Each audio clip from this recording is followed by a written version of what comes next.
Bonjour et bienvenue. Dans cette séquence de lecture de texte, la thématique abordée dans ce texte que j'ai choisi pour toi, c'est le racisme. Le titre, c'est quoi le racisme? Tu vas trouver le texte sur ton manuel de français à la page 116 et 117. Donc, prends-le, je t'attends quelques secondes.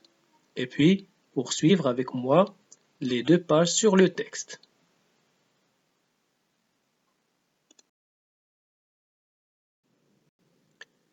Ce texte, il est écrit par l'écrivain Tahar Ben Jelloun.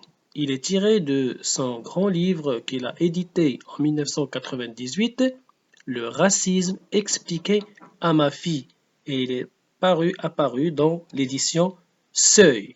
Donc je vais commencer le texte. Tu es prêt? Alors maintenant, on commence par la page 116 puis 117. Commençons d'abord à m'écouter et ensuite tu vas lire silencieusement ou à haute voix si tu veux, tout seul.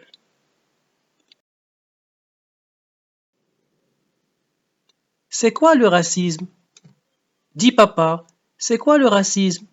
Le racisme est un comportement assez répandu, commun à toutes les sociétés, devenu hélas banal dans certains pays pour ce qu'il arrive qu'on ne s'en rende pas compte. Il consiste à se méfier et même à mépriser des personnes ayant des caractéristiques physiques et culturelles différentes des nôtres. Quand tu dis commun, cela veut dire normal? Non, ce n'est pas parce qu'un comportement est courant qu'il est normal. En général, l'homme a tendance à se méfier de quelqu'un de différent de lui, un étranger par exemple. C'est un comportement aussi ancien que l'être humain. Il est universel. Cela touche tout le monde. Si ça touche tout le monde, je pourrais être raciste. D'abord, la nature spontanée des enfants n'est pas raciste. Un enfant ne naît pas raciste. Si ses parents ou ses proches n'ont pas mis dans sa tête des idées racistes, il n'y a pas de raison pour qu'il le devienne. Si par exemple on te fait croire que ceux qui ont la peau blanche sont supérieurs à ceux qui ont la peau noire, si tu prends au sérieux cette affirmation, tu pourrais avoir un comportement raciste à l'égard des noirs. C'est quoi être supérieur? C'est, par exemple, croire, du fait qu'on a la peau blanche, qu'on est plus intelligent que quelqu'un dont la peau est d'une autre couleur, noire ou jaune. Autrement dit, les traits physiques du corps humain qui nous différencient les uns des autres n'impliquent aucune inégalité. Tu crois que je pourrais devenir raciste? Le devenir, c'est possible. Tout dépend de l'éducation que tu auras reçue. Il vaut mieux le savoir et s'empêcher de l'être, autrement dit accepter.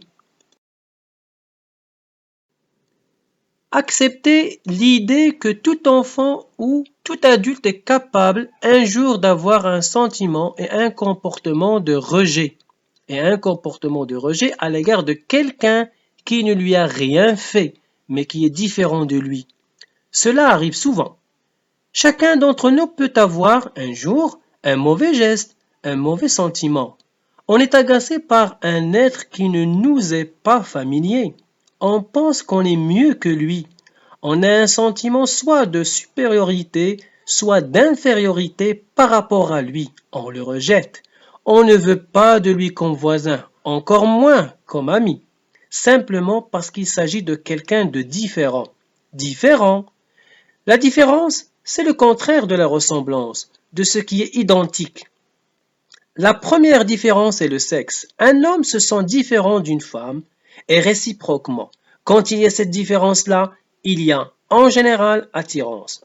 Par ailleurs, celui qu'on appelle différent a une autre couleur de peau que nous, parle une autre langue, cuisine autrement que nous, a d'autres coutumes, une autre religion, d'autres façons de vivre, de faire la fête, etc. Le raciste est celui qui pense que tout ce qui est trop différent de lui le menace dans sa tranquillité. C'est le raciste qui se sent menacé? Oui, car il a peur de celui qui ne lui ressemble pas.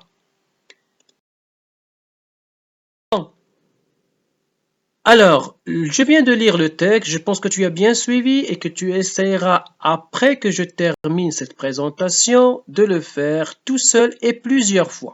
On passe aux questions de compréhension. Première question.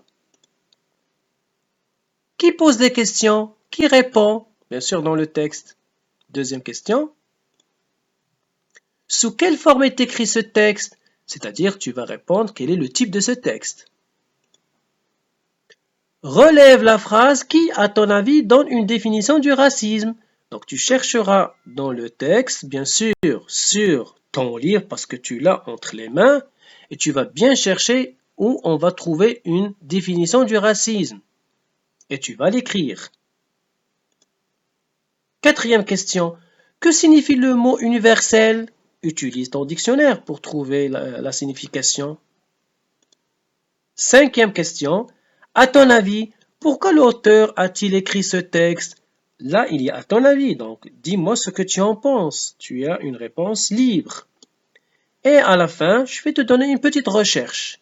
Je te demanderai de chercher la biographie, c'est-à-dire la vie de cet auteur qui est Tahar Ben-Jelloun en 6 lignes maximum et que tu l'écriras car je vais te poster, c'est-à-dire t'envoyer un fichier d'exercice où il y aura toutes ces questions et que tu dois me remettre sur le site de l'école.